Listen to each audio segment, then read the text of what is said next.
오늘 본문을 보면 특별히 우리가 어디에 초점을 두냐면 12해 혈루증을 앓던 여인이 이 고침받는 그 사건에 우리가 조금 더 주목하려고 합니다. 예수님은 그 여인을 향해서 뭐라고 말하냐면 22절로 가보세요. 빨간 글씨를 보면 예수님이 이렇게 말하죠. 따라 안심하라. 내 믿음이 너를 구원하였다. 내 믿음이 너를 구원하였다. 여기서 말하는 구원은 우리가 생각하는 예수 믿고 천국 가는 그런 구원이 아니죠. 오늘 본문이 말하는 이 구원은 병고침을 의미합니다. 사실 구원이라는 것은 포괄적인 개념이에요. 어떻게 병고침이 구원이 될 수 있느냐? 구원은 무엇입니까? 구원이라는 것은 성경이 우리에게 가르친 바대로 설명한다면 하나님과 우리의 관계가 다시 회복되는 거예요. 이게 구원입니다. 하나님과의 관계가 회복되면 어떻게 되느냐? 인간의 근본적인 문제가 해결이 됩니다. 인간의 근본적인 문제가 무엇입니까? 죽음이죠. 죽게 된 것입니다. 인간은 죄로 말미암아 죽게 됨으로써 인간의 모든 문제가 시작되었습니다. 오늘 본문에 다루어지는 질병도 또 늙어짐도 몸이 쇠약해짐과 또 여러 가지 우리가 지혜가 부족해지고 관계가 악화되고 이 모든 것들은 죄로 인해서 빚어지는 이 죽음이 빚어낸 현상들입니다. 구원이라는 것은 이 모든 것이 다 회복되는 것을 의미합니다. 단순히 구원하면 우리가 죽어서 천국 가는 것을 말하는 게 아닙니다. 우리의 구원이 완성된다는 것, 우리 구원이 이루어진다는 것은 인간의 근본적인 모든 문제들, 죽음으로 인해서 빚어지는 인간을 둘러싼 모든 문제가 해결된다는 뜻이에요. 병고침은 그 한 부분이라고 할 수 있습니다. 죽고 나서 천국 가서 구원을 누리는 게 아닙니다. 구원은 언제 누리는 것입니까? 예수님을 믿고 거듭나는 순간, 하나님과 우리의 관계가 회복되는 순간 우리는 구원을 누리게 됩니다. 물론 완전한 상황, 우리가 기대하는 완전한 의미의 구원을 누릴 수는 없습니다. 그렇다 할지라도 우리가 예수님을 믿고 거듭나는 순간 우리의 구원이 시작되어지고 하나님은 우리에게 하나님의 은혜를 공급하심으로써 우리를 둘러싸던 모든 문제들이 해결되기를 시작합니다. 그래서 예수 믿고 난 후와 믿기 전은 같을 수가 없는 거예요. 절대적으로 같을 수가 없습니다. 그러니 우리는 지금도 하나님의 구원의 은혜를 누리고 있는 것입니다. 우리는 이미 구원을 받았고 그 구원의 은혜를 누리고 있습니다. 그리고 우리는 지금 뭘 기다리고 있는 거예요? 그 구원이 온전하게 누려질 구원의 완성을 기다리고 있는 것입니다. 구원은 어떻게 얻을 수 있느냐인가? 이런 구원은 어떻게 얻을 수 있는가? 성경은 그것을 믿음이라고 말합니다. 믿음. 구원은 어떻게 누려요? 믿음. 다시 22절로 가보세요. 예수님이 이 여인에게 뭐라고 말합니까? 따라 안심하라. 내 믿음이 너를 구원하였다. 구원은 어떻게 받아요? 믿음으로 받습니다. 예수님이 말씀하신 믿음이 무엇입니까? 이 여인이 보여준, 이 여인이 갖고 있었던 믿음이 뭘까요? 오늘 우리가 주목할 점이 바로 그겁니다. 대개 보면 여인의 믿음을 어떤 열심과 간절함으로 이해를 합니다. 그러면 간절한 마음으로 열심히 기도하면 모든 것이 해결되는가? 그렇지 않아요. 물론 예수님의 옷을 만져야 한다는 간절함이 있었을 것입니다. 그 간절함이 예수님을 둘러싼 모든 무리들을 그가 뚫고 예수님께 나아가게 했음은 분명한 사실입니다. 하지만 그것은 믿음으로 인해서 나타나는 결과지 그것이 믿음 자체는 아니에요. 우리는 어떤 행위를 믿음과 같이 이렇게 동의어처럼 생각할 때가 많이 있는데, 물론 믿음은 행위로 나타나는 것이 당연한 것이지만 어떤 행위 자체가 믿음은 아닙니다. 그럼 믿음은 무엇입니까? 오늘 본문에 이 여인이 보여주는 믿음은 뭐죠? 우리가 율법을 보면, 레위기에 보면 이 혈루증에 대해서 이미 다루고 있는 것을 알 수 있습니다. 율법에서 여인의 몸에서 피가 흐르는 것을 부정한 것으로 간주하면서 정죄하죠. 그리고서 몸에 피가 흐르는 그런 여인은 어떻게 됩니까? 모든 사람으로부터 격리됩니다. 어떠한 접촉도 할 수가 없습니다. 그 여인이 접촉하는 모든 사람은 어떻게 돼요? 다 부정하게 됩니다. 그래서 그런 여인을 격리시키고 혼자 따로 살게 했습니다. 언제까지? 나을 때까지. 그 피가 멈출 때까지, 혈루증이 나을 때까지 혼자 격리되어서 살아야 했습니다. 이 여인은 그렇게 혼자 살아야 했습니다. 질병으로 인한 고통도 컸겠지만 이웃과 함께 할 수 없는 외로움은 아마 더 컸을 것입니다. 모든 사람으로부터 격리되는 것. 자신이 아는 모든 사람, 자신이 사랑했던 모든 사람으로부터 격리됩니다. 그러니 얼마나 병이 낫고 싶었겠습니까? 얼마나 그 마음이 간절했겠습니까? 그 기간이 무려 12년입니다. 12년을 앓았어요. 병을 고치기 위해서 해보지 않은 것이 없었을 것입니다. 똑같은 사건을 다루고 있는 마가는 이렇게 얘기합니다.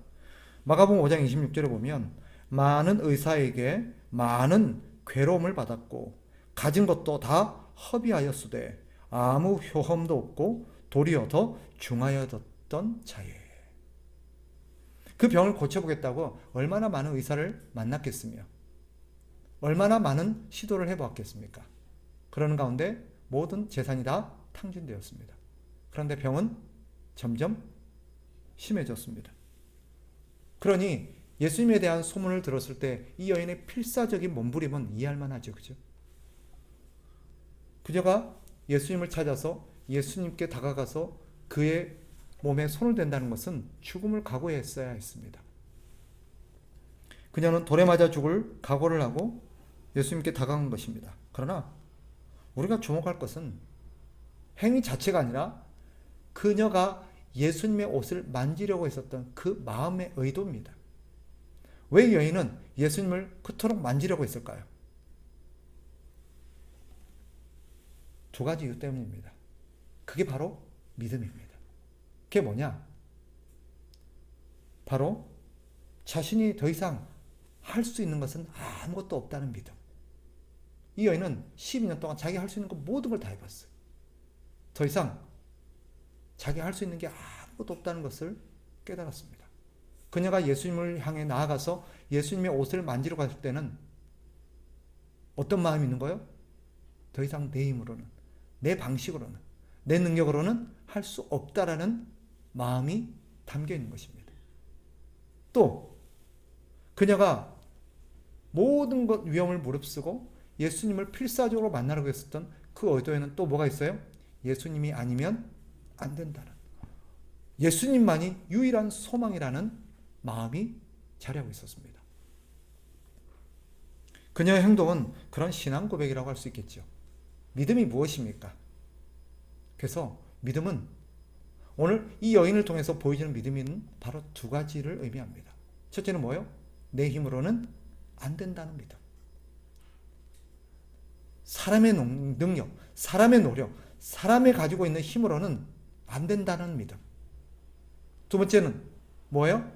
예수님 외에는 안 된다는 거예요. 예수님 아니면 안 된다는 거예요. 오직 예수님만이 유일한 소망이라는 믿음. 믿음이란 그런 것입니다. 오늘 본문을 통해서 말하려는 게 그거예요. 첫 번째, 회당장 야이로가 예수님을 찾았죠. 그죠? 그의 신분과 지위에도 불구하고 그 모든 것을 뒤로하고 적대적인 사회 속에서 예수님을 추종하고 예수님을 따르는 자들은 그 사회에서 격리될 것을 우리가 생각한다면 그가 가진 회당장이라는 위치는 상당한 것입니다. 그 모든 지위에도 불구하고 그가 예수님을 찾았을 때는 무슨 이유였겠어요? 예수님이 아니면 안 되기 때문입니다. 그가 딸을 살리기 위해서 안 해본 게 있겠어요? 자기 힘으로는 더 이상 안 되는 거예요. 예수님만이 유일한 소망이라는 믿음 때문에 모든 것을 잃어버릴 각오로 예수님께 다가갔던 회당장 야이로와 오늘 그 예수님의 옷자락을 만지려고 죽음을 무릅쓰고 그 사이를 비집고 갔던 이 여인의 마음은 동일한 것입니다. 이 두 사람을 통해서 성경이 말하는 믿음이 뭐예요? 우리 힘으로는 안 된다는 거예요. 오직 예수님만이 유일한 소망이라는 것입니다. 이게 믿음입니다. 핵심은 행위 자체에 있는 게 아니죠. 핵심은 무엇입니까? 예수님 뿐이라는 믿음. 예수님이 아니면 안 된다는 믿음. 다른 희망이 없다는 것. 그것이 바로 성경이 말하는 믿음입니다. 믿음이란 결국 이렇게 정리할 수 있겠죠. 오늘 성경을 통해서 이 두 사람을 통해서 그려내고 있는 믿음. 예수님이 오늘 우리에게 요구하시는 믿음. 성경이 말하는 믿음이란 내 힘과 내 노력이 아니라는 거죠. 전적인 예수님의 능력과 은혜에 달렸다는 것을 믿는 믿음. 그 마음이 바로 성경이 말하는 믿음입니다. 그래서 믿음의 특징이 있습니다. 믿음에는 어떤 특징이 있습니까? 인간의 열심과 인간의 노력을 부정합니다. 오해하지 마세요. 사람이 열심과 노력을 하지 말라는 뜻이 아닙니다. 우리가 하나님을 위해서 아무것도 할 필요가 없고 어떤 것도 할 필요 없다. 그런 의미가 아니에요. 내가 행하는 모든 것들이 내가 주를 위해서 행했던 모든 것들이 나를 의롭게 한다든지 하나님의 은혜를 끌어냈다든지 하나님의 어떤 구원의 은혜를 누리게 하는 어떠한 기여도 하지 못했다는 것을 인정하는 것입니다. 그러면 우리 행위는 어떤 의미가 있을까요? 내 노력이, 내 수고가, 나의 헌신이 하나님의 어떠한 은혜도 끌어낼 수 없고 하나님의 어떤 능력도 끌어낼 수 있는 동기가 되지 않는다면, 자격이 되지 않는다면 우리의 노력은 무슨 의미가 있을까요? 이것은 하나님의 은혜를 끌어내기 위한 수단으로서가 아니라 그 은혜를 받은 자의 수혜자로서의 태도인 것입니다. 즉 감사죠.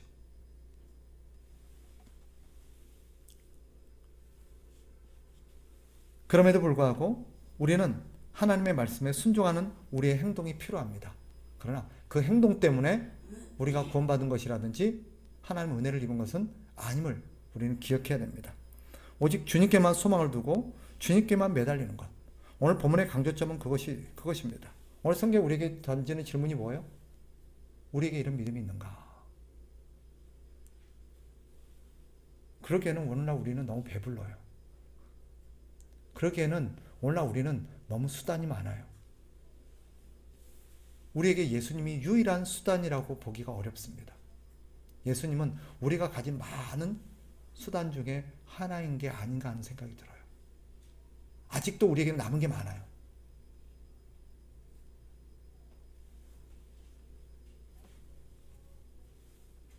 여인도 자신이 해볼 수 있는 건 다 해보고 안 되니까 그랬겠지, 그죠? 그러나 결과적으로 이 여인이 깨달은 건 뭐였어요? 아, 사람의 힘으로 되는 게 아니구나. 결국 하나님의 은혜밖에 없구나. 오늘 우리가 가져야 될 바른 믿음의 태도는 이것입니다. 우리가 해야 될 것과 하나님이 하실 일이 다르죠, 그죠? 모든 것은 하나님이 하십니다. 그럼 뭐예요? 우리가 할 거는 뭐예요? 그 하나님을 믿고 하나님이 우리에게 하라고 한 일을 순종하는 것입니다.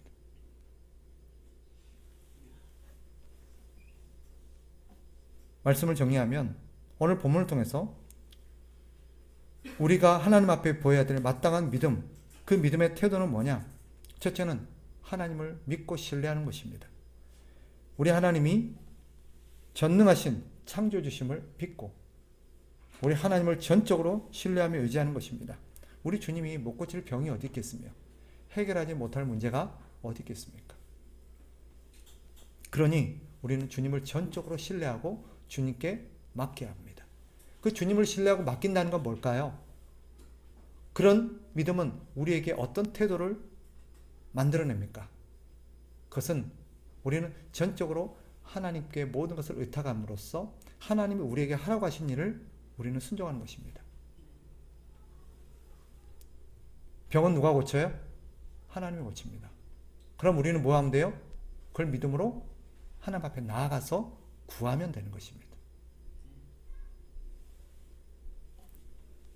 따라서 우리가 보여야 될 바른 믿음의 태도는 그 하나님을 믿음으로써 하나님 앞에 나아가서 기도하는 것입니다. 하나님을 의지하는 것입니다. 우리의 문제는 성경이 거듭거듭 강조하는 게 두 가지입니다. 첫째는 믿음이 없는 것. 두 번째는 기도하지 않는 것. 이 두 가지는 같이 묶여 있습니다. 왜 기도하지 않습니까? 믿음이 없기 때문에. 믿음이 없기 때문에. 믿음이 없으니까 어떻게 돼요? 기도를 안 해요. 오늘 기도하지 않는다는 것은 하나님을 향한 믿음이 없는 것입니다. 어떤 믿음이에요? 하나님이 아니면 안 된다는 믿음. 왜 기도하지 않지요? 우리 힘으로도 할 수 있다고 생각하기 때문에. 그죠? 물론 우리 힘으로 해야 될 일이 있습니다. 우리 힘으로 해야 될 거는 뭐예요? 하나님 우리에게 하라고 하신 일입니다. 그건 우리가 해야 되는 거예요. 그러나 나머지는 하나님이 하셔야 합니다. 성경을 잘 보세요. 우리는 자꾸 혼동합니다. 하나님이 해야 될 일과 우리가 해야 될 일을 혼동해요. 우리의 문제는 믿음으로 기도하지 않는 것입니다. 한 번은 제자들이 귀신 들린 아들을 데리고 온 아버지의 부탁을 따라서 귀신을 열심히 쫓아내보려고 했습니다. 그런데 귀신이 나가지를 않았어요. 결국 실랑이가 벌어졌죠. 잠시 후 예수님이 오셨습니다. 그리고 자초지종을 듣고 그 귀신 들린 아들에게서 귀신을 쫓아내셨습니다. 제자들이 예수님을 따라가서 물었습니다. 주님, 우리는 왜 안 된 것입니까? 우리는 왜 귀신을 쫓아내지 못했습니까? 예수님이 대답하셨어요. 믿음이 없어서 그래요. 근데 똑같은 사건의 다른 본문은 뭐라고 하냐면 기도하지 않아서 그래요. 기도 외에는 이런 요가 나아갈 수 없느니라. 결국 하나님께서 우리에게 맡겨주신 일들을 우리가 하지 못하는 것은 우리가 믿음이 없고 기도하지 않기 때문입니다. 여러분, 하나님이 우리에게 하라고 하신 일조차도 사실 우리가 하나님께 기도하면서 하나님의 능력을 받아야 합니다. 하나님 우리에게 명령하시고 그것을 하라고 했을 때는 우리 능력과 힘으로 할 수 있어서가 아니라 하나님으로부터 능력을 받아서 하라는 뜻입니다. 우리는 하나님 앞에 능력을 받지 않고 일을 하려니까 안 되는 거예요. 안 되는 거예요. 그래서 우리가 기도해야 되는 것입니다. 오늘 이 여인이 예수님을 찾아 나갔던 것처럼 해당장 야이로가 예수님을 찾아 나갔던 이유는 하나입니다. 주님이 아니면 안 되기 때문에. 오늘 저와 여러분이 이 자리에 찾아 나온 이유도 같아야 된다고 생각합니다. 오늘 왜 이 자리에 앉아 있을까요? 왜 우리가 이 자리에 모였을까요? 우리 주님이 아니면 안 되기 때문에. 내가 믿음으로 사는 것도, 내게 주어진 삶을 살아내는 것도, 하나님을 기쁘시게 하는 것도, 심지어는 하나님의 뜻에 하나님이 하라고 하신 일을 순종하는 일에도 우리 힘으로는 안 되기 때문에 오늘 저녁에 하나님의 그 능력과 은혜를 더듬기 위해서 나온 줄 믿습니다. 그러니 하나님 앞에 나온 우리가 할 일은 뭐예요? 기도하는 것입니다. 하나님 앞에 능력을 달라고, 하나님이 하셔야 될 일들을 해달라고, 우리 힘으로 할 수 없는 일들 하나님께서 해달라고 우리는 기도해야 합니다. 그리고 마땅히 우리가 해야 될 일들을 할 수 있는 능력을 달라고 기도해야 됩니다. 우리는 이 두 가지를 위해서 오늘 저녁 기도해야 됩니다.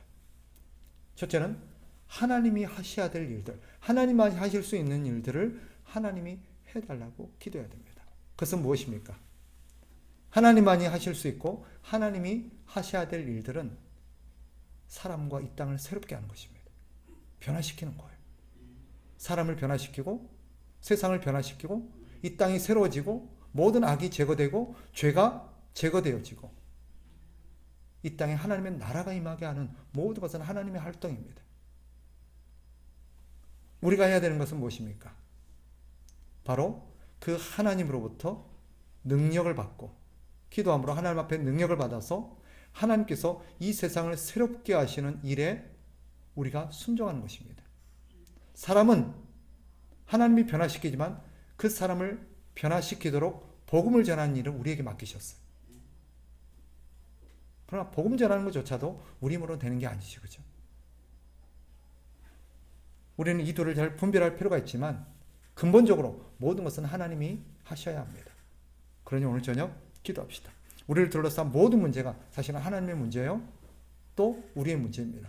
그러니 모든 것을 기도하면서 하나님의 능력을 의지하는 저와 여러분 되시기를 주의 이름으로 축복합니다.